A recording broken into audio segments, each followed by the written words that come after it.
सातारामध्ये कोयना डॅम आहे. मी मधूनच चालतोय, झाडीच्या जवळ नको जायला म्हणून. आणि जसा जसा मी पुढे पुढे जातोय ना, तसे दोन्ही साईडचे दगड खड खड खड खड खड असे एकावरती एक वरती आपटत आहे. चढावामध्ये असं टर्न आहे. जवळजवळ हार्डली एक 30-40 फुटाचा डिस्टन्स असेल तेवढ्याच भागात.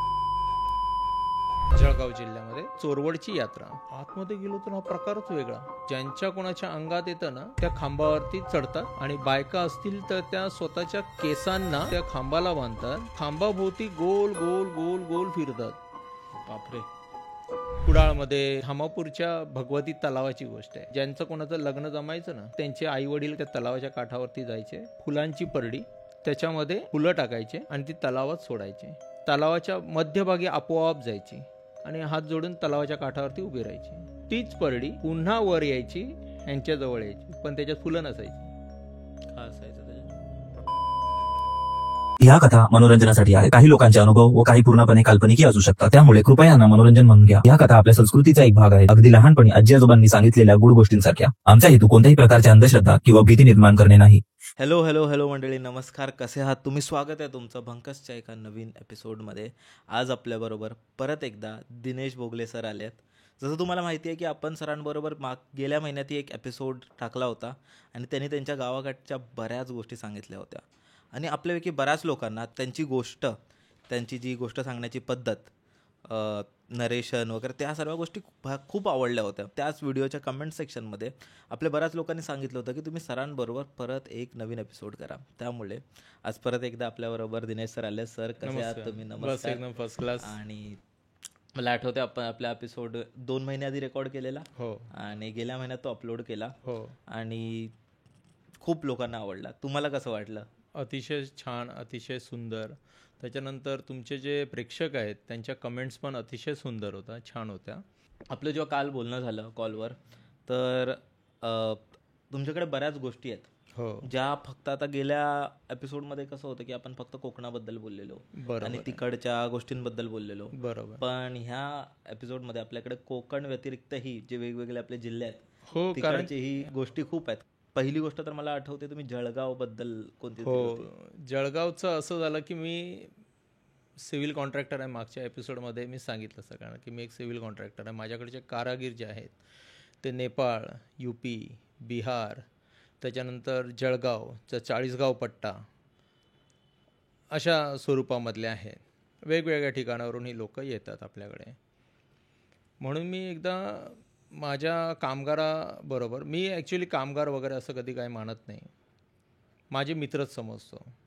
जे माझ्यापेक्षा मोठे आहेत, जे माझ्याकडे कामाला येतात, ते माझे वडीलधारी. जे माझ्यापेक्षा छोटे आहेत ते माझे लहान भाऊ. अशा स्वरूपाचाच मी माझ्या संबंध माणसांबरोबर ठेवलेला आहे. तर मी त्याच्याबरोबर गेलेलो 40गावला. हे ते गाव होतं त्यांचं.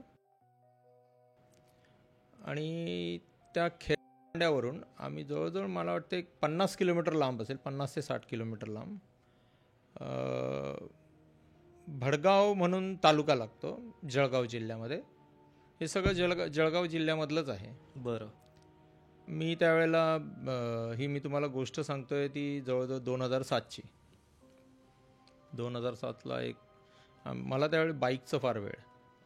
नवीन युनिकॉर्न गाडी घेतलेली आणि म्हटलं आता थोडंसं आपल्याकडे वेळ आहे तर मला बाईक घेऊन फिरायची फार आवड. फेरफटका मारून येऊया म्हणजे मी असं महाराष्ट्रभर पूर्णपणे बाईक घेऊन फिरत असतो. आणि त्यावेळेला कसं यंग होतो, आज आपण 46 इयर क्रॉस झालेले आहेत. आणि त्यावेळेला मी ज्यावेळेला फिरायचो त्यावेळेला मला म्हणजे बाईक चालवायला आवडायची आणि वेगवेगळ्या ठिकाणी जायला मला आवडायचं. म्हणून ह्या गावामध्ये मी म्हटलं त्याच्याबरोबर त्याच्या गावाचा इथला प्रवास बघूया, कसं काय आहे ते बघूया. आणि तो मला खास करून ह्या चोरडच्या यात्रेला घेऊन गेला. चोरड नाही, चोरवड गाव आहे तिथे भडगावमध्ये, भडगाव तालुक्यात.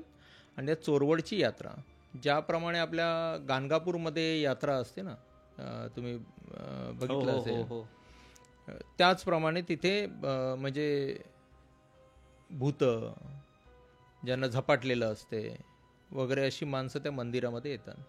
अच्छा. तिथेही दत्त मंदिर आहे. आणि त्या दत्त मंदिरामध्ये अशा प्रकारची लोकं आणली जातात ज्यांच्या अंगामध्ये काहीतरी आहे. आता जे अंगामध्ये येणं वगैरे असं बाकीच्या ठिकाणी बोलतात काय माहिती नाही, पण आमच्या सर्रास कोकणामध्ये म्हणतात अंगामध्ये इला, अंगात इला, म्हणजे त्या अर्थाने मी अंगात आलेल्यासारखं म्हणून म्हणतोय. त्यांच्यामध्ये ज्यांच्या कोणाच्या अंगात आहेत ती लोकं तिथे आणली जातात. मी सहज फेरफटका मारायचा. मला चोरवडची यात्रा काय असते मला काही एक कल्पना नाही. जसं म्हणजे आता आपला तो पट्टाच नाही ना, बरोबर. आपण रेग्युलर जाणारे माणसं नाही. आता जर मला कोणी सांगितलं असतं बाबा कुडाळमध्ये किंवा रत्नागिरीमध्ये किंवा चिपळूणमध्ये, आता आपला हा ट्रॅक आहे, बरोबर, कोकणातला असल्यामुळे आपला तो ट्रॅक. आज जर आपल्याला कोणी सांगितलं अचानक अरे चिपळूणमध्ये ते अमुक अमुक ठिकाण, हा चिपळूणमध्ये अमुक अमुक ठिकाण, जळगाव हा पट्टाच आपल्यासाठी एकदम ऑड साईड झाला, नवीनच होतं पूर्णपणे, म्हणजे एक वेगळाच भाग झाला तो तिकडचा. तर ते चोरवडची यात्रा माझे बंजारा समाजाचे ही जी आहेत ती माणसं सगळी बंजारा समाजाची आहे. आणि त्यांच्याबरोबर मी तिथे त्या चोरवडच्या यात्रेमध्ये त्यांची उपस्थिती जास्त असते. तर त्यांच्याबरोबर मी हा चोरवडचा भाग बघायला गेलो. भाग बघायला जाताना जसं त्या कंपाऊंडमधून आतमध्ये असं पूर्ण मातीचा रस्ता, गाव आहे असं, तिथे प्युअर असे रस्ते वगैरे नव्हते. आता झाले आहेत की नाही मला माहिती नाही, ही मी 2007ची गोष्ट सांगतोय. तर असं काही नव्हतं त्याच्यामध्ये, फक्त एक साधासा रस्ता होता कच्चा, आणि तिथून जस्ट असं कंपाऊंड लागते, मातीचंच असं कंपाऊंड असेल, साधे काळे तरी दगड होते. आणि त्याच्यामधून आतमध्ये गेलो तर हा प्रकारच वेगळा. बघतो तर एक पार होता. पार म्हणजे तुम्हाला माहिती असेल जसं रिंगण, एक चौथरा असतो मोठा, तसा मोठा चौथरा होता. आणि त्याच्यावरती खांब होता बांधलेला, म्हणजे आतमध्ये खांब होता पुरलेला ते यात्रेमध्ये. तर ज्यांच्या कोणाच्या अंगात येतं ना ते लोक त्या खांबावरती चढतात, आणि बायका असतील तर त्या स्वतःच्या केसांना त्या खांबाला बांधतात आणि खेचतात असे. बापरे. आणि हात सोडतात आणि गोल गोल गोल गोल फिरतात. स्वतःचे केस लांब सोडतात, ते लांब केस त्या खांबाला बांधतात आणि त्या खांबाभोवती गोल गोल गोल गोल फिरतात. हा माझ्याकडे प्रकार अतिशय नवीन, कारण की त्यावेळेला मी तिकडे त्या ह्याला पण गेलेलो नव्हतो. मी तर हल्ली गेलो गाणगापूर वगैरे, त्यावेळेला मला माहिती पडलं की अशा प्रकारच्या गोष्टी चालतात म्हणून. तर त्यावेळेला मला तो प्रकार नवीन होता फार. ते मी बघितलं आणि जस्ट मी म्हटलं अरे काय आहे हे. तर त्यावेळेला सुद्धा माझी एका ठिकाणी नजर गेली की हे काय आहे म्हणून, पण मी जास्त लक्ष नाही दिलं त्याच्याकडे. आणि मी मंदिराच्या आतमध्ये गेलो दर्शन घ्यायचं म्हणून पुढे दत्त महाराजांचं ते गाभाऱ्यामध्ये दत्त महाराज आहेत. आम्ही त्या दिशेने असं सरळ चालतोय, मंदिरमध्ये एंट्री घेतली आणि त्या दरवाज्यातून आतमध्ये गेलो तर मंडप आहे, सभा मंडप असते ना मंदिरांच्या गाभाऱ्यांच्या बाहेर. तर सभा मंडपामधून चालताना जी लोक माझ्याबरोबर चालत होती ना, त्याच्यातली लोक जी अर्धी लोक अर्ध्या भागापर्यंत आले आणि लोक उलटी चालायला लागली, परत मागे चालायला लागली ती. तर मला तो आमचा काळू म्हणजे सुरेश चव्हाण, तर आमचा तो काळू बोलला की दादा तू घाबरू नका, ज्यांच्या अंगात येतं ना ती माणसं त्या गाभाऱ्यापर्यंत पोहोचतच नाही. म्हणून ते माणसं मागे जात होते. हा बरोबर. आणि माझ्यासाठी हा प्रकार अतिशय नवीन होता, मला काय माहितीच नाही याच्यामधला. तर जसे माझ्याबरोबर आता गर्दी करून माणसं चालत आहेत, गाभाऱ्याच्या दिशेने दर्शन घ्यायला जात आहे, आणि त्याच्यातले तुमच्या बाजूची उभी असलेली माणसं जर उलटी चालायला लागली, म्हणजे असं पण नाही की तोंड फिरून मागून जात आहेत अशी चालत, पायच उलटे पडत त्यांचे त्या सभामंडपाच्या बाहेर जात आहेत माणसं त्या खांबाकडे. मग असं माझ्या सोबतच्या माणसांचं झालं. तर मी एकदम चक्रावलो, म्हटलं हे काय आहे म्हणून. त्यावेळेला तो काळू मला बोलला की दादा घाबरू नको, हे असंच होते, ती माणसं गाभाऱ्यापर्यंत पोचू शकत नाहीत, त्यांच्या अंगामध्ये असते ते तिकडे जातात, आणि मग नंतर तिथे राहतात, त्या खांबावरती फिरतात, आणि मग नंतर हळूहळू त्यांच्या अंगातलं जाते, नाहीतर त्यावेळेला तात्पुरतं तरी सुटते. कमीत कमी, असं मला त्याने सांगितलं.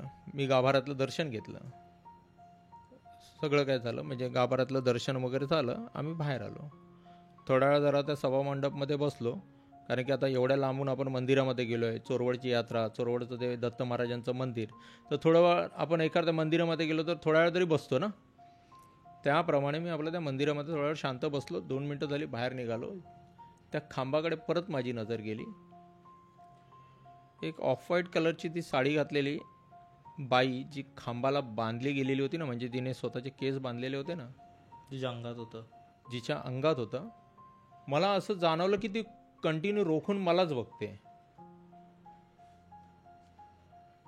ज्या वेळेला ती मला बघते, मला त्यावेळेलाही जाणवलं, मी नुकता एंट्री घेतलेली त्याच्यामुळे मला एवढं काही जाणवलं, माझं लक्ष नाही गेलं. पण मला सारखं सारखं असं मला वाटत होतं की काहीतरी डिफरंट आहे, म्हणजे काहीतरी वेगळं होते इथे. मग नंतर ज्या वेळेला मी बाहेर गेलो, बघितलं तर ती बाई माझ्याकडे बघते. मी म्हटलं, काळू हा काय प्रकार? तर तो बोलला, दादा जास्त बघू नको, कारण की त्यांच्या आतमध्ये जे आहे ना ते तुझ्याकडे जास्त हे करते, ते थोडंसं डेंजरस आहे. तर माझं काय, मला असं म्हणजे ते नजरेने कसं माहिती आहे, असं आणि ते गावाला बघितले तुम्ही ती काळ्या तोंडाची माकडं वगैरे, ते असे दात कसे असे करतात असे, आणि त्या स्वरूपामध्ये ते दात वगैरे दाखवते. म्हणजे तिच्या आतमध्ये जी आत्मा होती ती तुमच्याकडे बघत होती. आता ते मला तर त्यावेळेला तर एवढं काय हे झालं नाही, आणि मला त्याच्यामधलं हेही माहिती नाही की हे असं जर कॉन्टॅक्ट झालं तुमचं, आय कॉन्टॅक्ट किंवा अशा प्रकारचं जर काय कॉन्टॅक्ट झालं तर तुमच्यासोबत काय होऊ शकतं हे मला माहिती नव्हतं. आणि ती बाई सारखी बघत होती, अशी मान करत होती, डोळे असे मोठे करून दाखवत होती. मी जास्त लक्ष नाही दिलं. परत ह्याने मला सांगितल्यामुळे मी आपलं बाहेर निघायला गेलो. तर मी बाहेर निघताना पण मी गेटकडे, आपल्याला थोडंसं वाटते ना की बा एवढ्या वेळ माणूस जर बघते ते आता तरी दुसरीकडे बघते आहे का, म्हणून त्या मंदिराच्या कंपाऊंडच्या बाहेर निघताना मी सहज अशी मान वळवली. तर मी निघतोय तिथे पण ती बाई बघते. आणि मग नंतर मग मी तिकडून निघालो, ह्यांच्या घरी गेलो. तिथे चोरवडमध्येच त्यांचं घर होतं, त्यांच्या पाहुण्यांचं. तर त्यांच्या पाहुण्यांच्या घरी आम्ही रात्री झोपायला थांबले. तिथे कसं असते घरामध्ये, म्हणजे साधी घरं असतात. एक वळई फक्त असते, एक किचन असतं, एक मागची पडवी असते आणि एक पुढची पडवी असते. आपल्याकडे तरी आता बेडरूम वगैरे अशा वेगळ्या रूम असं पद्धत आहे कोकणात, म्हणजे मध्ये वळई असते आणि 4 बाजूने तरी किमान रूम असतात. तसं काही नाही तिकडे मध्ये एक वळई, मागच्या भागात एक पडवीसारखं जिथे त्यांचं किचनसारखं असते, जेवण बनवतात ती रूम, आणि बाहेर एक पडवी, साधारण घर. आणि रात्री झोपतात ते लोक कुठे, अंगणामध्ये.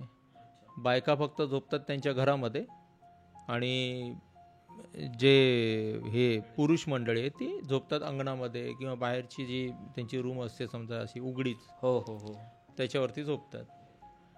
मी रात्री म्हटलं आता आपण कोणाच्या घरामध्ये आपल्याला कम्फर्टेबल वाटत नाही, त्यांच्याकडे ते लाकडाच्या त्या विणलेल्या असतात ना, ते काय ते म्हणतात, त्या आपल्याकडे कॉट असतात ना, त्या सुतळीने ते खाट, तर त्या खाटेवरती त्यांनी ते कांबळं विंबळं टाकलं, चादरी टाकल्या आणि मला झोपायला दिलं. रात्री मी झोपलो, कारण की मला वाटतं लवकरच तिकडे 9, 9:30लाच लोक झोपतात. तर मी त्या खाटेवरती बाहेर झोपलो, कारण की ते कम्फर्टेबल दुसऱ्यांकडे गेला आणि आपली काही जास्त ओळख नाही, त्याचे पाहुणे होते. ते झोपलो, अंदाजे 2-2:30 वाजले असते, आणि एकदम काळोख, बाहेर लाईटी वगैरे काय नाही, तिकडे दूर अशी घरं, आणि अंगणात आम्ही आपले झोपले. आणि तिकडून मागच्या साईडला मी जिथे झोपलेलो ना, त्या साईडने पुढे असं पूर्ण जंगल, पूर्ण रान, शेती, आणि तिकडचा मोकळा जंगली भाग, सगळा रान आहे अख्खं. आणि त्यांचे जे पाहुणे होते, तो काळू मला वाटते त्याची बहीण होती, त्याच्यामुळे तो आतमध्ये झोपला. ज्यांच्याकडे आम्ही गेलेलो त्याचे ते पाहुणे, त्यांची बहीण तिथे दिलेली, आणि त्याचे पाहुणे त्या साईडला झोपले. आणि मध्ये जवळजवळ 10 फुटाचा डिस्टन्स सोडून माझी कॉट इकडे लावलेली, मधला यायचा रस्ता मोकळा. आणि मी तिथे झोपलो असताना रात्री 2:30 वाजता मला अशी जाग आली की माझ्या बाजूला कोणतरी उभं आहे. मग तुम्ही बिलीव्ह नाही करणार, त्या अंधारामध्ये सुद्धा ना, माझा भ्रम असेल कदाचित किंवा काय असेल, पण भ्रम तर मी म्हणूच शकणार नाही. तीच बाई, फक्त ती पूर्ण दिसत नाही, काळोख म्हणजे अंधाराची फक्त एक शॅडो, आणि तेच केस, तेच रूप, काळोखी रूप, आणि ती बाई शॅडो रूपामध्ये माझ्यासमोर उपस्थित. आता ती होते दिवस थोडेसे थंडीचे, त्याच्यामुळे मला त्याने ते पांघरून दिले ना जाड कांबळ्यासारखं, ते घेऊन होतो. आणि मी हलकंसं बघितलं की कोण आहे, म्हणजे मी इथे झोपलोय आणि इथे ती बाई उभी. बापरे. आणि अगदी तिने त्या बेडच्या भोवती अशी जायची, ह्या साईडपर्यंत, ह्या कॉर्नरपर्यंत यायची बेडच्या, ह्या म्हणजे एक खाट आहे ना, त्या खाटेचा हा राईट साईडचा जो कॉर्नर आहे ना, तिथपर्यंत यायची, परत फिरायची, आणि परत माझ्या समोरला इथे, म्हणजे माझा हात जर मी सोडला तर हात माझं ज्या पोझिशनपर्यंत येईल ना, तिथपर्यंत त्या कॉटपर्यंत, त्या खाटेपर्यंत येऊन उभी राहायची. अवतीभोवती फिरत होती ती तुमच्या, फक्त फेऱ्या मारत होती. आणि जवळजवळ असं 1 ते 1.5 तास, म्हणजे तेवढा वेळ ती तेवढंच फक्त करते. अशी चालते, परत रिटर्न येते, चालते, परत रिटर्न येते. मी डोळेच उघडले नाही. म्हणजे त्याच्यानंतर मी म्हटलं जाऊ देत, काय व्हायचं असेल ते, श्वास गुदमरला तर गुदमरला, आपण आपलं पूर्ण डोक्यावरून पांघरून घेऊन झोपू. हां, काय करायचं ते तिला करू दे. आता त्या पाहुण्यांना तरी कुठे आवाज द्यायला जाऊ, इथेच उभी आहे. म्हणून मी त्याच पोझिशनमध्ये राहिलो. सकाळ झाली, काळूला सांगितलं, बाबा चहा वगैरे राहू देत, आपण आपले जाऊ इथून. तुम्ही तर ती रात्र कशी काढली असेल मी तेच विचार नाही करू शकत. नाही, मीच नाही, आपले प्रेक्षक आहेत ना, त्यांच्यावरती पण हा कधी ना कधी गोष्ट झालेली असेल. ज्या वेळेला भूत येते ना, म्हणजे भूत म्हणा किंवा काही अशा गोष्टी म्हणा, अनुभव, असं ज्या वेळेला अनुभव त्यांच्या आयुष्यामध्ये आला असेल ना, कधी रात्रीला त्यांना असं काही जाणीव झाली असेल ना, तर त्या जाणीवीमध्ये त्या लोकांनी पण माझ्यासारखं केलं असेल. अंथरून डोक्यावरून घेऊन बंद करून तेल लावत जाऊन देत, काय व्हायचं ते होऊ देत, आपण आपले मस्तपैकी झोपून देऊ. ज्या वेळेला ते भूत जायचं असेल त्यावेळेला जाईल, सकाळ होईपर्यंत पांघरून काढायचं नाही आपल्या डोक्यावरून. अगदी बरोबर. अशीच एक गोष्ट आहे ना, माझ्या मित्राच्या आईने सांगितलेली. ती त्यांच्याबरोबर मला वाटतं जे तेव्हा खूप लहान होते ना त्यावेळी झालेली. तर त्यावेळी माहिती आहे की जे तेवढे पिक्चर किंवा टी व्ही वगैरे एवढे जास्त नसायचे. तर जिकडेही गावाकडे पूजा वगैरे असायची ना, तिकडे कार्यक्रम असायचा, पिक्चर दाखवायचे ते लोक, ते प्रोजेक्टर वगैरे आणून पिक्चर दाखवायचे रात्रीच्या वेळी. आणि जे लहान मुलं असायची ना, त्यांना खूप शौक असायचा, ते वेगवेगळ्या गावी वगैरे जाऊन पिक्चर बघायचे, कारण ही गोष्टच तेवढी नवीन होती ना. तर दिवशी तेच ती आई होती, त्या काकी आणि त्यांचे काही मित्र वगैरे, मैत्रिणी वगैरे, ते लोक दुसऱ्या गावात गेले. तर पूजा वगैरे झाली आणि रात्रीच्या पिक्चरच्या वेळी ते लोक तिकडे पिक्चर वगैरे बघितला. काहीतरी 1-1:30 वाजेपर्यंत पिक्चर चालला. तेच आपली माझी आई वगैरे त्या काळाचे जेही पिक्चर असायचे. बरोबर. पिक्चर वगैरे चालला, तो चित्रपट संपला आणि हे लोक आपले तिकडेच, आता कारण रात्र खूप झालेली, तर त्याच गावात म्हणजे झोपले अंगणात वगैरे जशी. आणि कारण खूप लोक होते ना, खूप मैत्रिणी वगैरे होत्या, खूप लोक बाजूच्या आजूबाजूच्या गावातून वगैरे आलेले, तर झोपून गेले. अचानक रात्री जसं तुमच्याबरोबर झालं ना, त्यांची पण झोप उडली. समोर बघितलं तर एक बाई होती, जे केस सोडलेले होते, ती त्यांच्या डोळ्यात बघत होती. डोळ्यात? हां. मी तर तिच्या डोळ्याकडे काय, तिच्या चेहऱ्याकडे बघू नाही शकलो. तिला काय समजत नव्हतं, म्हणजे त्यांना ते आवाज देत होते त्याच्या आजूबाजूच्या मैत्रिणींना वगैरे, कोण उठतच नव्हतं.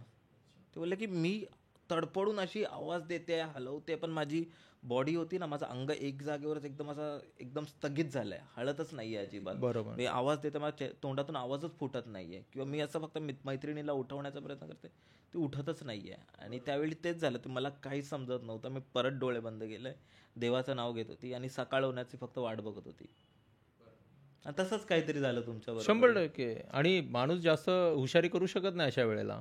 म्हणजे किती जरी म्हटलं ना, आता मी तुम्हाला मागच्या याच्यामध्ये पण सांगितलं, आमचं जर भोगले घर तुम्ही थोडंसं जर तिथे सर्च केलात ना कुठेतरी, तर आमच्या सगळ्या घरातले ना मंडळ पोलीसमध्येच आहेत. बरं. पोलीसची ड्युटी जोपर्यंत आहे तोपर्यंतच. शेवटी आतमध्ये माणूसच आहे ना. माझे कित्येक भाऊ पण अशा गोष्टींना घाबरलेले आहेत, जे पोलीसमध्येच आहेत.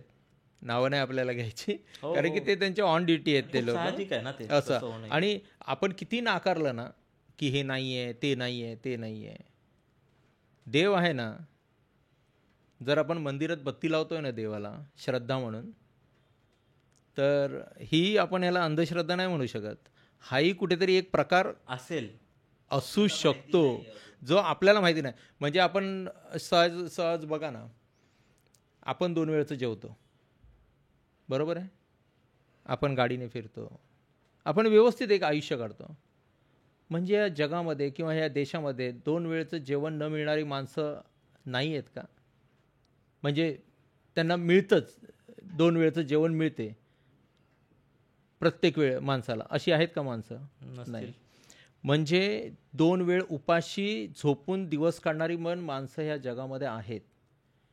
ज्या गोष्टी आहेत नाही आहेत हे आपण एका जागेवरती बसून नाही ठरवू शकत. तो ज्याच्या त्याच्या. आणि जसं तुम्ही बोललात की देव आहेत आणि आपण बत्ती लावतो, देवांची एवढी मोठी मंदिर आहेत. आता बघायला गेलो की आपल्याच ग्रंथात कुठे ना कुठे लिहिलंय हो. भूतांचा, आत्मांचा, आणि असेल कुठे ना कुठे पण. आणि त्याच्यामुळेच्या गोष्टी पण प्रसिद्ध आहेत. ओके. मला आता आठवत आहे तुमच्याकडे एक साताऱ्यातली पण कोणती गोष्ट होती. हां, साताऱ्याची एक स्टोरी आहे. सातारामध्ये कोयना नगर आहे, बरं. कोयना डॅम आहे, कोयना धरण प्रचलित आहे खूप. हां. तर तिथे 2 वाड्या आहेत. आणि मी माझ्या मित्राच्या घराचं काम घेतलेलं. मी सिव्हिल कॉन्ट्रॅक्टर, मी आधीच सांगितलं. आता परत परत ते सांगत गेलो. हो, तुमचं ते कामा हां. तर मी माझ्या कामानिमित्त तिथे त्या घराचं मी एक काम घेतलेलं. तर त्या घराचं कामासाठी मी तिथे गेलेलो.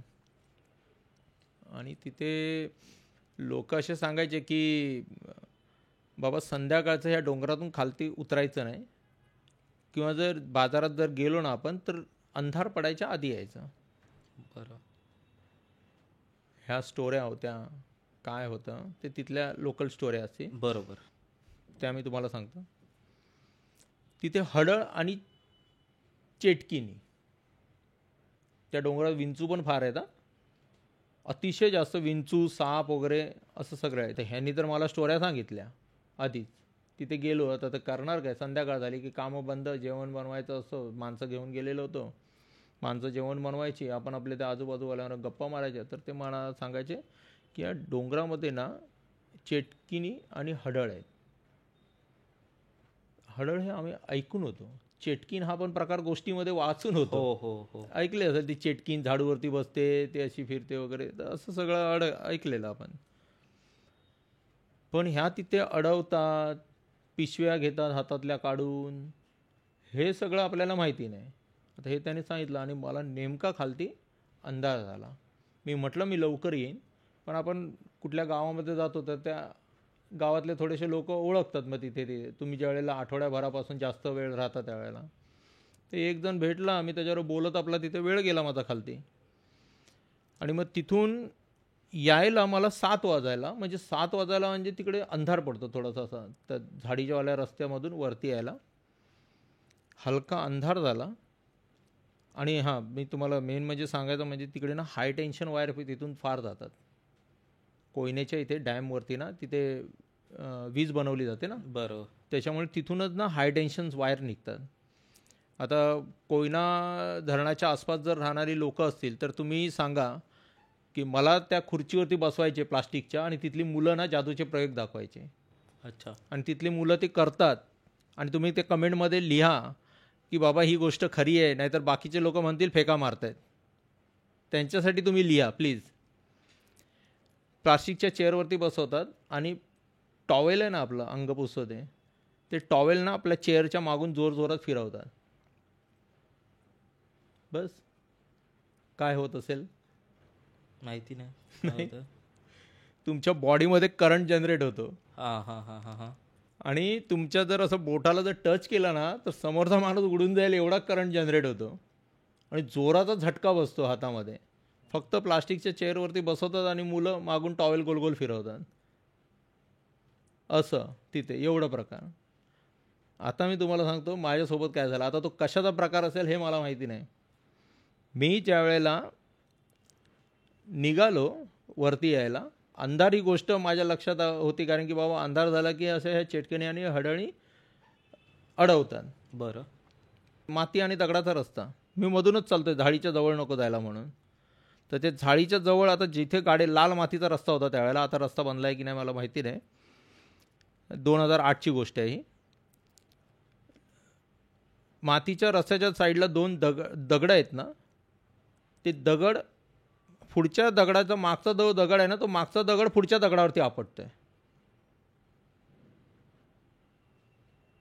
एक खरं आहे, मागचा दगड उडी मारून पुढच्या दगडावरती आपटतोय. आणि जसा जसा मी पुढे पुढे जातोय ना,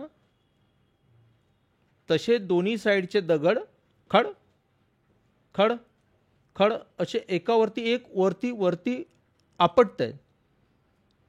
आणि जास्त नाही, एक असा टर्न आहे, असा टर्न तिथेच असं चढाव आहे, चढावामध्ये असं टर्न आहे, जवळजवळ हार्डली एक 30-40 फुटाचा डिस्टन्स असेल तेवढ्याच भागात. मी जो काय पिशवी घेऊन आलो ते हातातून वरती धावत सुटलो, सरळ थेट घरात. अगदी. नंतर तो बाजूचा जो दादा होता, अशोक दादा होता की प्रकाश, मला ते आता नाव एवढं नीट त्यांचं आठवत नाही, कदम म्हणून. तर त्यांच्याकडे गेलो आणि मी त्यांना सांगितलं, अरे माझ्याबरोबर असा प्रकार झाला. तर ते मला बोलले, अरे आम्ही तुला सांगितलेलं ना ते संध्याकाळचं जाऊ नको खालती म्हणून. म्हटलं आता काय करणार, भाजी आणायची होती आणि ते हे भेटलेले खालती, त्याच्यामुळे मी गेलेलो.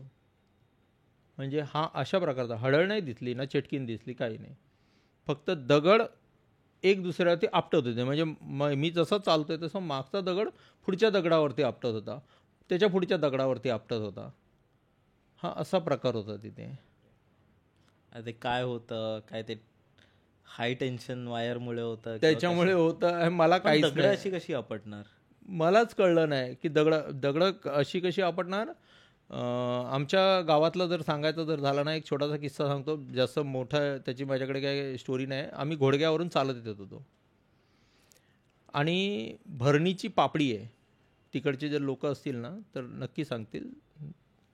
भरणीची पापडी म्हणजे घोडगे बाजाराकडे जायला पुढे नर्सरी लागते, घोडग्याची अशी नर्सरी अलीकडची. ती नर्सरी क्रॉस केली की ती भरणीची पापडी लागते. आणि त्या पापडीवरून जांभोड्याच्या साईडला वरती चढत असताना नदीतून सरळ थेट दगड उडाला आणि तो आमच्यावरती बसला. आणि माझ्या एकट्यावरती नाही, आम्ही 4-5 जण जे चालत होतो ना संध्याकाळचे तिथे, त्यांच्यावरती येऊन बसला. एवढे सकेरे म्हणतात, म्हणजे ते छोटे छोटे खडे होते ना, ते आमच्यावरती येऊन बसले आणि इतक्या जोरात पाठीमध्ये बसले, मागे बघतो तर कोणच नाही. अशा प्रकारच्या सायंकाळच्या वेळी. आणि सकेरे मारणं जे आहे ना, लोकांचे रात्रीचे घरांवरती, कित्येक घरांवरती आत्ता पण कित्येक ठिकाणी येतात की लोकांच्या घरांवरती दगड पडले. आणि कोकणामध्ये हा फार प्रकार झालेला आहे लोकांच्या घरावरती, आजही कदाचित होतो कुठे कुठे. सकेरे मारले जातात. सकेरे म्हणजे ते बारीक बारीक दगड असतात ना, जे असे वाळूचा असा जाड प्रकार, ते दगडं घरांवरून मारले जातात. पहिल्यांदा जी कौलाची घरं असायची त्याच्यावरती पडायची आणि मग नंतर ते सकेरे खालती यायचे घरंगळत. आम्ही घाबरून बाहेर बघायलाही नाही जायचो की कोणी मारले आहेत किंवा काय ते त्यावेळेला. म्हणजे असे प्रकार झालेले आहेत. आणि हे तर मोठे दगड उचलून दुसऱ्या दगडावरती आपटत होते, दुसऱ्या दगडावरती आपटत होते. अडशे वरती मी जसं चालतोय तसं 30-40 फुटाचं रनिंग फक्त. ते झाडी, दोन्ही साईडला झाडी, मध्ये लाल लाल माती एकदम, आणि दोन्ही साईडचे दगड. म्हणजे अशा प्रकारचा प्रकार घडलेला, जो मी कधी आयुष्यामध्ये विचार नाही, म्हणजे आपण विचारसुद्धा नाही केला. मी तर विचार करत होतो कुठली तरी हळळ पकडते की काय आणि ते चेटकीन पकडते, पण हा अशा प्रकारचा तिथे प्रकार घडला, असं आहे. आणि दुसरी एक गोष्ट, जर गोष्ट नाही त्याला म्हणता येणार, घटना पण नाही, हा आमच्या धामापूरच्या भगवती तलावाची गोष्ट आहे. बरं.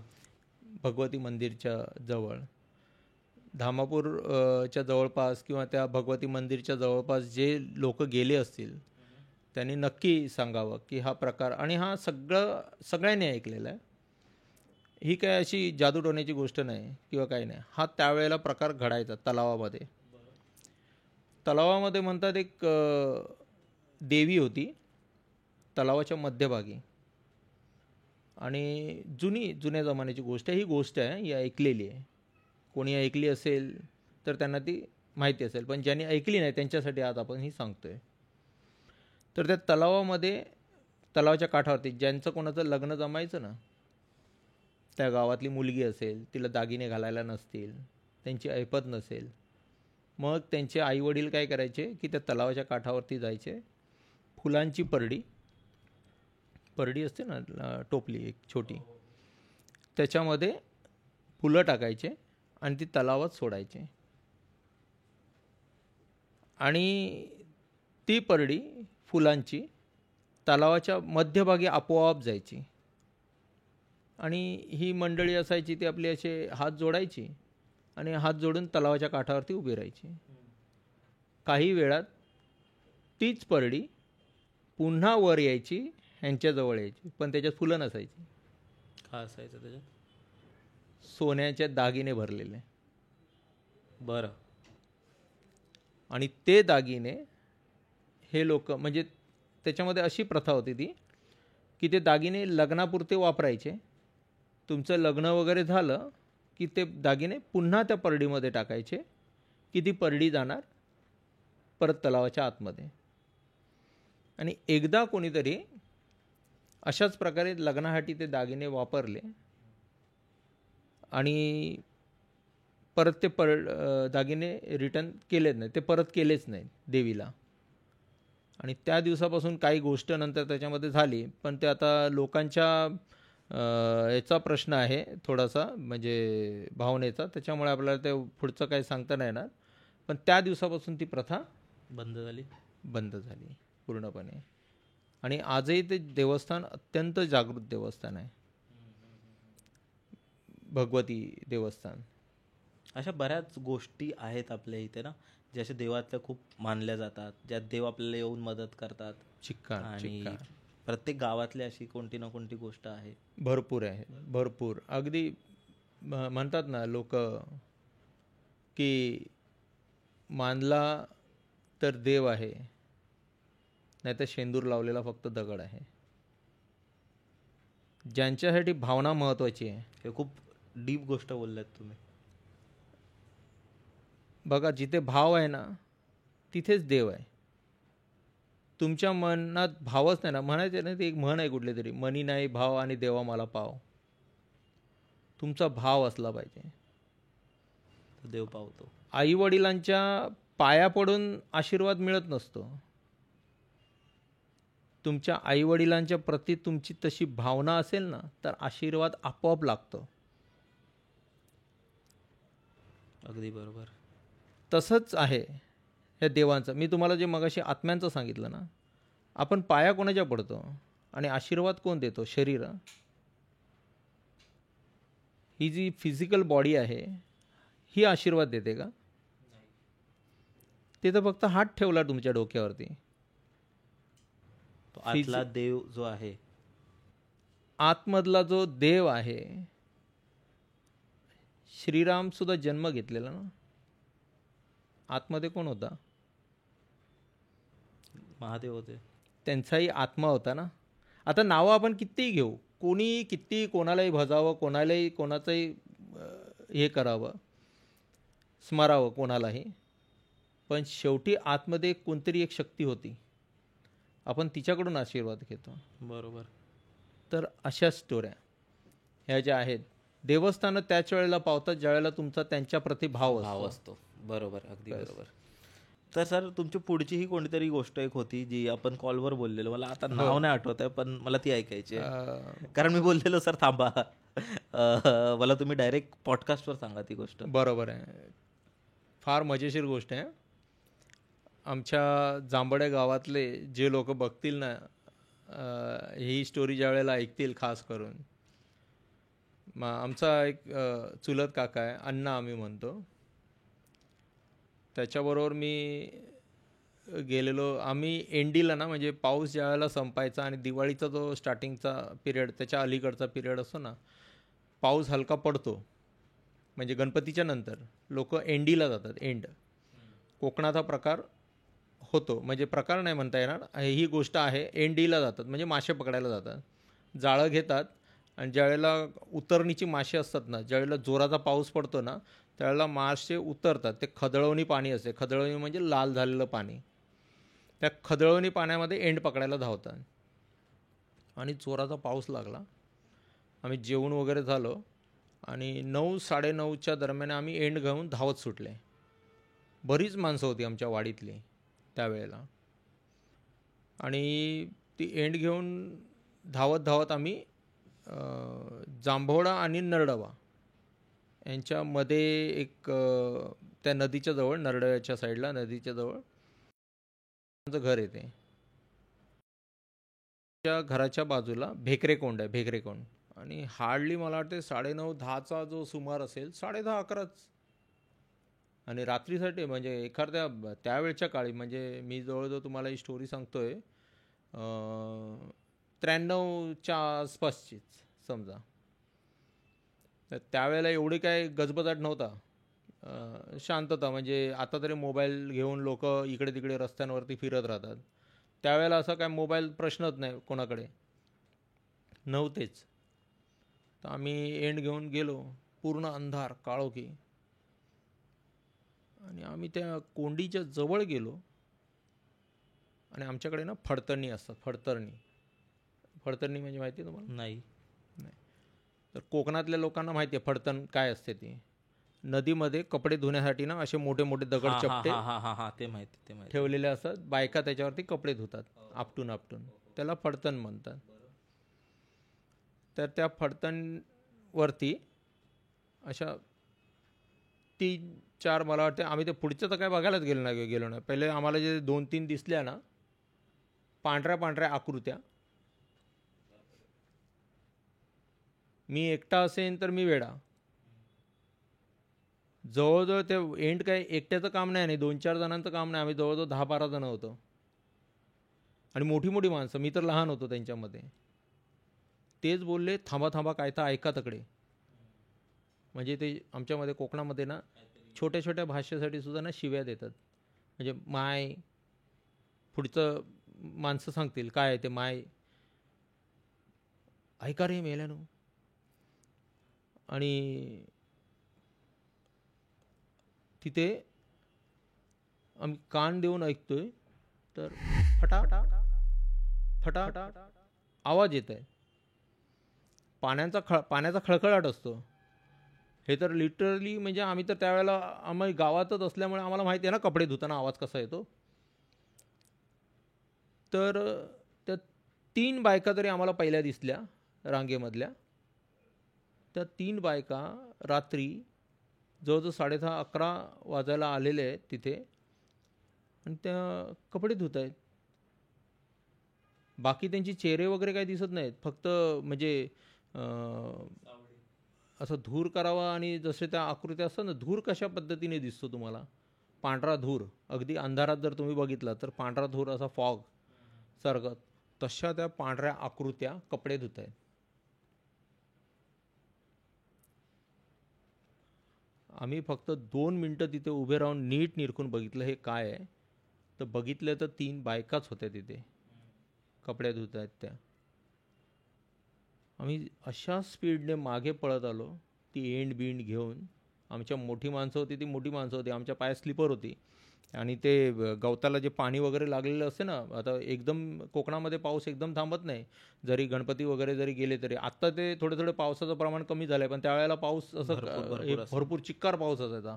आणि नुकता पाऊस पडला ना तिथे एंड घेऊन तुम्ही त्याच वेळेला धावता ज्यावेळेला तुमचा पाऊस पडलेला असतो तिथे. स्लीपर त्यावेळेला तर पॅरागॉनच्या स्लीपर आमच्या जास्त चालायच्या. लोक सांगतील पॅरागॉनच्या स्लीपर आमच्या कोकणात, म्हणजे आम्ही जिथे राहायचो तिथे तरी पॅरागॉनची ती पिवळीवाली मोठी जाडी स्लीपर आणि सगळ्यांच्या पायात जवळजवळ त्याच. आम्ही ते पॅरागॉनची स्लीपर हातात घेऊन खालती काटे टोचतायत, दगड टोचतायत, काही बघितलं नाही, पळत सुटलं आणि सरळ पळत सुटले. आता ह्या प्रकाराला काय बोलणार आपण. म्हणजे हे अशा प्रकारचे ज्या स्टोऱ्या. आता मी तुम्हाला एक सांगतो, ही तर चला झालं म्हणजे आम्ही सगळ्यांनी बघितली, सगळ्यांना माहिती आहे अशी मी तुम्हाला सांगतो स्टोरी. मागच्या याच्यामध्ये मी सांगितलं आमचं शाळा न्यू शिवाजी जांभोडे हायस्कूल. आता कित्येक लोक त्याचं नाव विसरून गेले असतील, पण आजही तिथे सतीची कोंड, आम्ही लहानपणी त्याच्यामध्ये पोहायला पण जायचो. पण बरेच जणांना त्या कापामध्ये अडकून, खाप होती, खाप म्हणजे नदीच्या त्या कोंडीच्या कोंड आहे ती सतीची कोंड, त्याच्या खालतीनं असा एक भुयारासारखा प्रकार आहे ज्याच्यात पाणी भरलेलं असते. त्या खापेमध्ये अडकून बरेच जण मेलेत सुद्धा तिथे.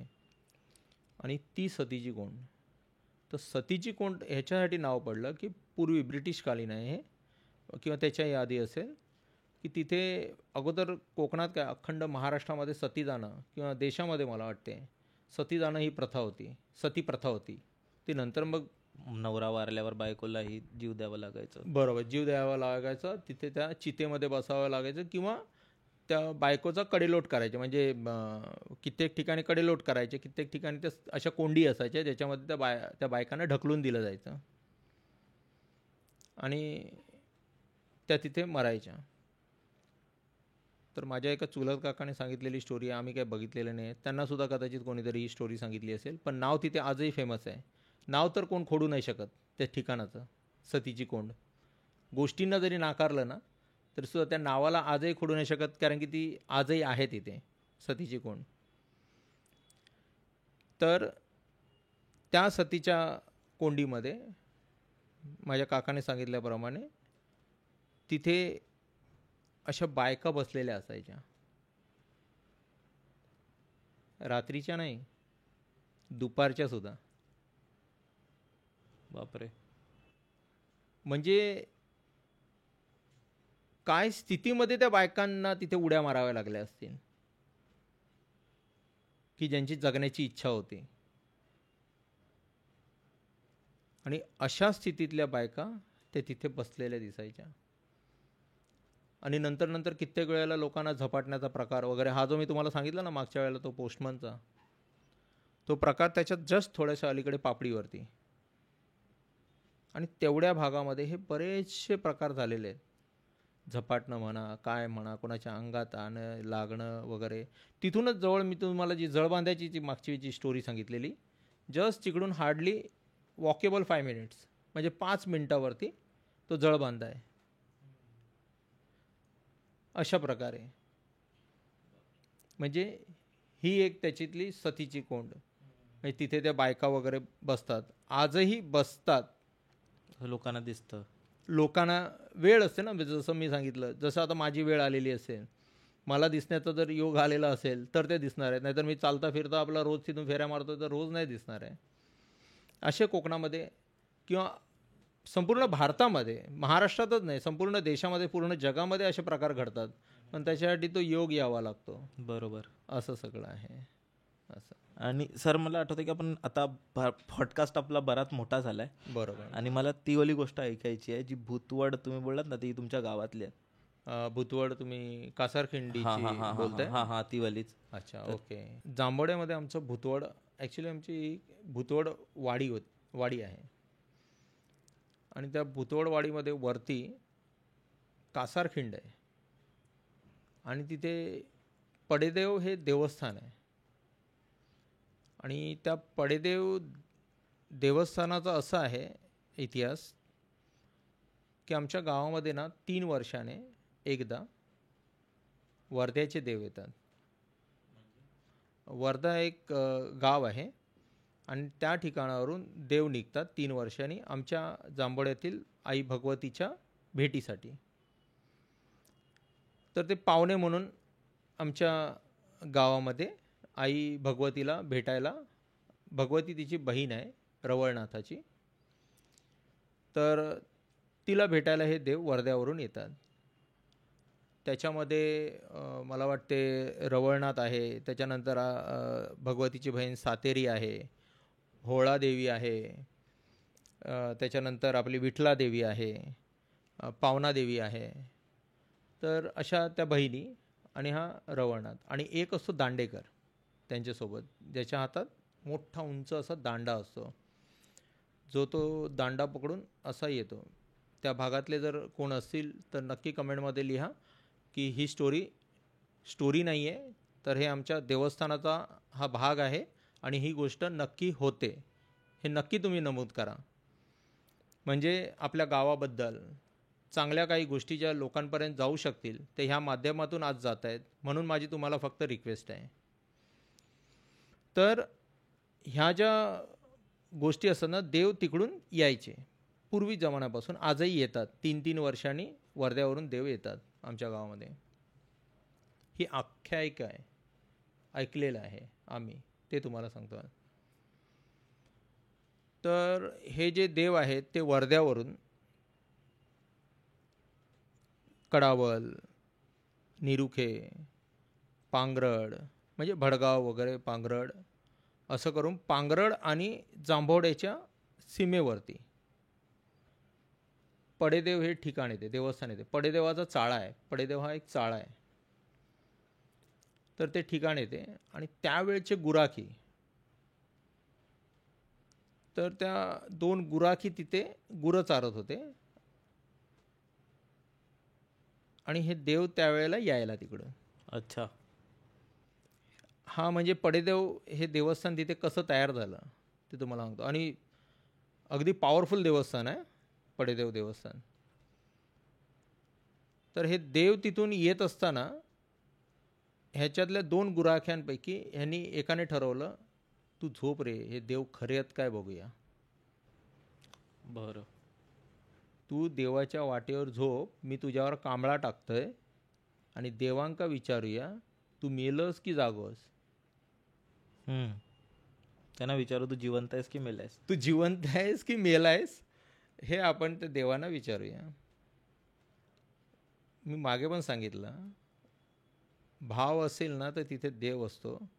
आणि आपल्यासारख्या सामान्य माणसाने देवाची आणि इतर शक्तींची परीक्षा घ्यायला जाऊच नये. कधी आपल्यासोबत कधी काय होईल ना, काही सांगता नाही आहे. असाच प्रकार घडला. हे देवाची मस्करी करायला गेले, ह्यांचीच मस्करी झाली. काय झालं असं? ह्याच्या अंगावरती कांबळं टाकलं आहे, देवाच्या वाटेवरती हा आडवा झोपला आहे त्याच पडेदेवाच्या ठिकाणी. आणि देवाला विचारतोय, बाकीचे देव पुढे निघून गेले, त्याला ओलांडून गेले. आणि हा जो दांडेकर होता ना, देवांचा जो रक्षक एक असतो, देवांच्या ठिकाणी एक रक्षक म्हणून असतो. तर या दांडेकरांना त्याने प्रश्न विचारला की ह्यो जो माणूस ह्याचर जो झोपलेलो आहे ना, तो जिवंत हा की मेलेलो हा? अजून देवाने त्याला ओलांडलं नाही आहे. देवाने त्याला ओलांडलं आणि जस्ट पुढे गेला. आणि देवाने त्याला सांगितलं, हा तर मेलेला आहे, ह्यो मेलेलो. बरं. तो जिवंत होता? तो जिवंत होता, नाटक करून झोपला, देवाची परीक्षा घ्यायला, जिवंत आहे की मेलेला आहे म्हणून. हा म्हणतो, ए चल रे उठ, हे बघ देव फसलो. हे म्हणता तू मेलेलोस. म्हणजे अरे चल उठ. हा म्हणतोय की तू मेलेला आहेस. फसले देव. तू उठ रे, याला देवाला देव फसलो, देव खोटो हा, म्हणजे देव खोटा आहे. हा हलवतोय, त्याला उठवतोय, तो उठत नाही. बापरे. देवाने सांगितलं, ज्यावेळी मी त्याला ओलांडला ना त्याच वेळेला तो मेलाय रे. तू माझी परीक्षा घेतो, उठव त्याला आता.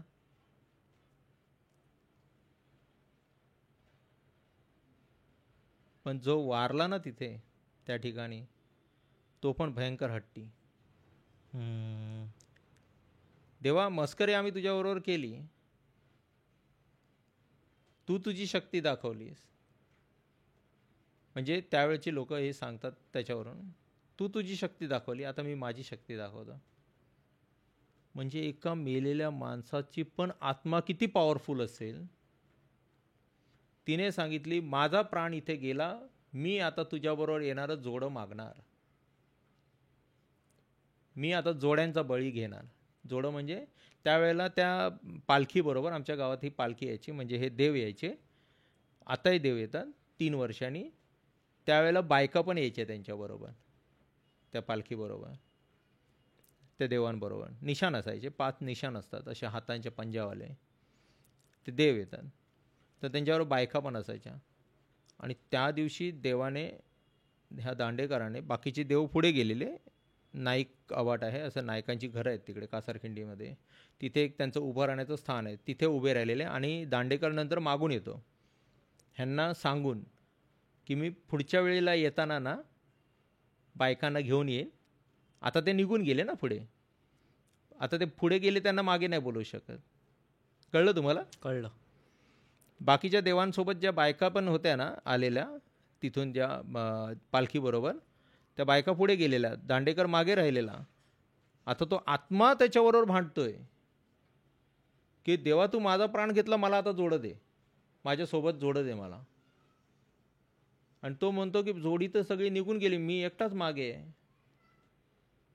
आता मी तुला पुढच्या वेळेला देईन, आता मी तुला देऊ नाही शकत कारण की ते निघून गेले.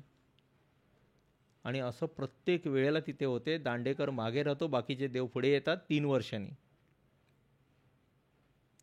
अजूनही तीच प्रथा चालू आहे तिथे. आहेत एक एक भावना आहेत लोकांच्या. नाही, ह्याच्यामध्ये अजून पुढे आहे. अच्छा, बरं बरं बरं बरं, ह्याच्यामध्ये पुढे आहे. ही गोष्ट पूर्ण नाही झालेली आहे. कंटिन्यू. तर तिथे येतात, प्रत्येक वाडीवरती एक ठिकाण आहे, तर त्या ठिकाणाकडे हे देव उतरतात. आमच्या इकडे बामणवाडीमध्ये आमच्या बरोबर स्मशानाच्या जवळ समोर बामणांच्या घराच्या अलीकडे, आणि ते आप्पा कोळकरांचं घर आहे, त्यांच्या खालच्या साईडला हे त्या वाफ्यामध्ये देव, तिथे पालखी उतरते. त्याच्यानंतर आमच्या जांभळीनीच्या पुढे उतरते भरडावरती. म्हणजे अशी काही ठिकाणं आहेत की ज्याच्यामध्ये ह्या पालख्या उतरतात.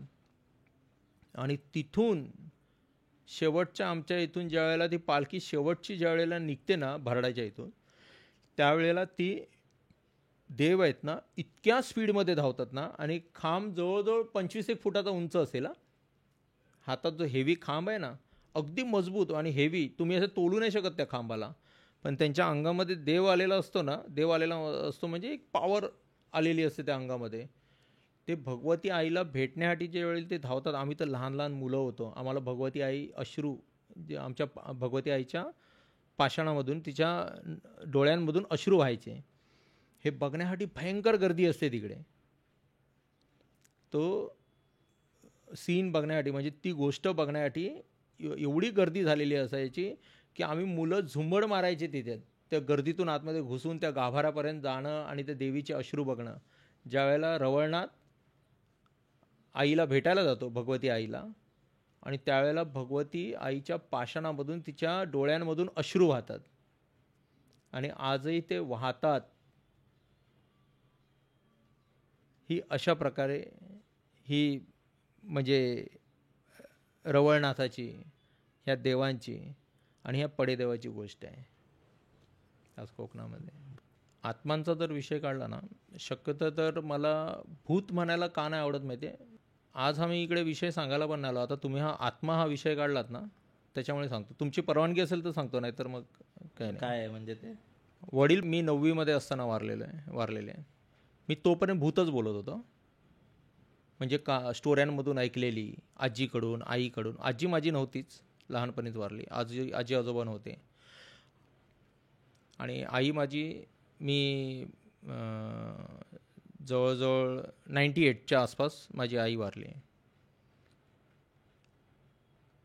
आत्मा तर हा ना, आपण भूत कोणाला म्हणतो माहिती आहे का? भूत भूत भूत भूत आपण जे म्हणतो ना, ॲक्च्युली मला ना भूत बोलायला आवडत नाही. कारण की भूत म्हणजे जे नाही आहे ते.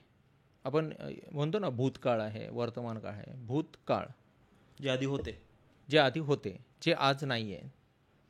मी म्हणतो की जे आपल्याला डोळ्यांनी दिसत नाही. हवा आता इथे येते, हवा लागते आपल्याला, थंडगार वाटते, म्हणजे हवा नाही आहे का? हवा लागते, दिसत नाही आपल्याला डोळ्याने, ती आपल्याला जाणवते. तसंच डोळे बंद केल्याने आपल्या मनाच्या कुठल्या तरी कोपऱ्यातून, डोक्यामध्ये कुठेतरी आपल्याला जाणवते, हृदयात कुठेतरी जाणवते, माझी वस्तू माझ्याकडे आहे. बरोबर. माझे वडील वारले रात्री 12च्या दरम्याने. मी ही गोष्ट आईला सांगितलेली की आई, बाबा मला वाटते रात्रीचे माझ्या बाजूला येतात. मी एकटा एका वेगळ्या रूममध्ये झोपायचो. तर आपल्याला आपल्या वडिलांच्या घामाचा वास कळतो. मला असं एकही मूल आठवणार नाही की ज्याला आपल्या वडिलांच्या अंगावरती खांद्यावरती खेळली नसतील आणि त्यांना त्यांच्या वडिलांचा जो एक वेगळा वास असतो ना घामाचा तो येत नसेल. आणि मी लहानपणापासून मी माझ्या वडिलांचं जास्त जवळ अगदी दादा दादा दादा दादा करून मला माझ्या वडिलांनी फार चांगल्या प्रकारे वाढवलं. आणि अचानक गेले ना त्यावेळेला मला कळून आलं की वडील काय असतात. ज्या दिवशी माझी आई वारली त्या दिवशी मला कळून आलं की आई काय असते. तोपर्यंत मी एकदम उन्हात टप्पू. माझ्या जर वाडीवरचे जर लोक असतील ना तर ते सांगतील दिनेश काय आहे. म्हणजे मी एवढा म्हणजे लोकांनी कधी विचार नाही केलेला की मी काय कामधंदा करणार किंवा काय चांगलं करणार, असं कधीच त्यांनी नाही. आई वडील असेपर्यंत मला पैसा काय असतो, तो कसा कमवायचा असतो, पैसा कमवण्यासाठी काय मेहनत लागते, म्हणजे थोडक्यात सांगायचं ना तर मला दुनियादारीच माहिती नाही. अशा प्रकारे वडिलांनी मला वाढवला. ज्या दिवशी वडील गेले ना त्या दिवशीच मी आता सांगणार नाही कोणी ते, जाऊन दे. दादर रेल्वे स्टेशनवरती माझ्या एका भावाने मला सांगितलं, फार मोठा तो, की दिनेश आता शाळा वगैरे विसर आणि कुठेतरी हॉटेलमध्ये कामाला लाग, नोकरी कर. मी 9वीमध्ये होतो, कारण की आता घर चाललं पाहिजे पुढे. मी तेवढं फक्त ऐकलं. एवढी पण काय माझ्या वडिलांची एवढी पण परिस्थिती नव्हती की मुलं एकदम रस्त्यावरती जातील, कदाचित त्यांना कल्पना नव्हती. आम्ही गावाला गेलो. गावाला परत लाईफ आमची पुढे चालायला लागली. पण वडील गेल्याच्या नंतरचे वडील होते ना ते दिवस संपले. प्रत्येक गोष्टीसाठी दुसऱ्याकडे, म्हणजे जो हक्क होता ना, हक्क, बाबा मला हे पाहिजे, हक्क नावाची चीज संपली. आणि सगळ्या लोकांनी ना आपल्याला दुनियादारी काय असते ना ते अगदी चांगली शिकवली. लोकांना कळलं नाही की ज्या मुलाला फुकट गेलेला मुलगा बोलत होते ना त्या मुलाला ह्याच लोकांनी सुधरवलं.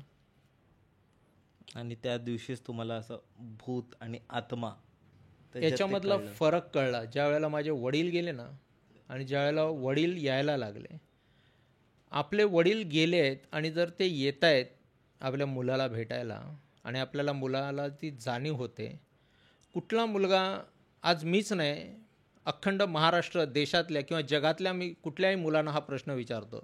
तुमच्या घरातले जर आईवडील जर गेलेले असतील किंवा आपले बहीण भाऊ किंवा नातलगांमध्ये कोण पण गेलेलं असेल तर तुम्ही त्यांना भूत आला म्हणून बोलाल की एक तुमच्या घरातल्या माणसांचा बाबा आले, आजी आली, आई आली. आपण असं नाही बोलणार ना, तेव्हा भूत आलं, तेव्हा ते भूत आलं. मग दुसऱ्यांच्या तरी आपण आत्म्यांना भूत का बोलावे. बरोबर. त्या दिवसापासून मी भूत हा शब्दच सोडला. आज पॉडकास्टवरती आल्यावरती लोकांना ते कळणार नाही म्हणून आपण भूत हा उच्चार करतो. एक जो नॉर्मल त्याला वर्ड आहे, जो समाजात चालतो, समाजासाठी हा आपण उच्चार करतो. पण मी तर ह्यांना ना आत्मेच बोलतो. आणि ते माणसं आहेत आपली, फक्त त्यांच्याकडे शरीरं नाही आहेत. लोक काही जण बिलीव्ह करू देत, नको करू देत. माझं बिलीव्ह आहे ना, माझे बाबा गेले, माझा बिलीव्ह आहे, माझा बिलीव्ह कोण मोडू नाही शकत. माझे बाबा आलेत, परत माझे बाबा आलेत, ते तुम्ही म्हणू शकता की अरे तुला वेळ लागला. पण ज्याचा बाबा गेला आहे ना, ज्याने मनापासून इतका हात, म्हणजे माझ्या विक्रोळीला आजूबाजूची लोक सांगतात मला आजही की तुला जे तुझ्या बाबांनी सांभाळलं आहे ना बाबा, या जगामध्ये आम्ही नाही बघितला असा बाबा. कुठल्या मुलाला वाईट वाटणार नाही, अगदी वाईट वाटणार. असो म्हणून मी आत्मा म्हणून संबोधतो त्या दिवसापासून सगळ्यांना. मजा आली सर खूप जास्त. कारण आणि अशा ज्या गोष्टी आहेत ना ते आहेत आपल्या समाजात, अशा लोकांचे बरेच असे बिलीव आहेत आणि देवस्थान आहेत जिकडे पूजा होते आणि वेगवेगळे त्यांचे वेगवेगळा इतिहास आहे. हो, जे आता आपण विसरत गेलोय. बरोबर. आता जेव्हा आम्ही तुमच्याकडून ऐकतो तेव्हा आम्हाला हे सगळं समजतं की बाबा हे आधी असं होतं आणि ते ऐकायलाही खूप किती मस्त आहे ना. अजून बऱ्याच गोष्टी आहेत आज आपला पॉडकास्टची गरज आहे आपल्याला हॉरर स्टोरीज सांगणं. समाजामध्ये अजून असे बरेचसे लोक आहेत की ज्यांच्या जीवनामधल्या सुद्धा गोष्टी जर समोर आल्या ना तर आपल्या महाराष्ट्रातल्या लोकांचे अश्रू थांबणार नाही. दिनेश सरांनी त्यांचं एक नवीन यूट्यूब चॅनल स्टार्ट केलं आहे आणि त्यात ते खूप वेगवेगळ्या गोष्टी घेणार आहेत. फक्त हॉरर किंवा स्पिरिच्युअल किंवा ह्या गोष्टींपर्यंत लिमिट नसून ते समाजात चालणाऱ्या गोष्टी आहेत, जे त्यांचे थॉट्स आहेत, जे त्यांचे भावना आहेत, जे त्यांचे विचार आहेत, ते त्यातून मांडण्याचा प्रयत्न करणार आहेत. आणि खाली डिस्क्रिप्शनमध्ये तर त्याची लिंक नक्की असेल, तुम्ही जाऊन बघा. आणि तिथेही तुम्ही तेवढंच प्रेम जेवढं तुम्ही भंकसला देता. आणि जर तुम्ही आत्तापर्यंत हा पॉडकास्ट बघताय तर भंकसलाही सबस्क्राईब करा. आणि जर तुमच्याकडेही अशा कोणत्या गोष्टी असतील, डिस्क्रिप्शनच्या पहिल्या लिंकमध्ये गुगल फॉर्म असेल, तो नक्की भरा आणि स्पॉटिफायवरही ऐका. Sir, thank you so much. खूप खूप Thank you, धन्यवाद. thank खूप you. खूप आभार तुमचे, तुम्ही इथे आलात हो. आणि मजा आली.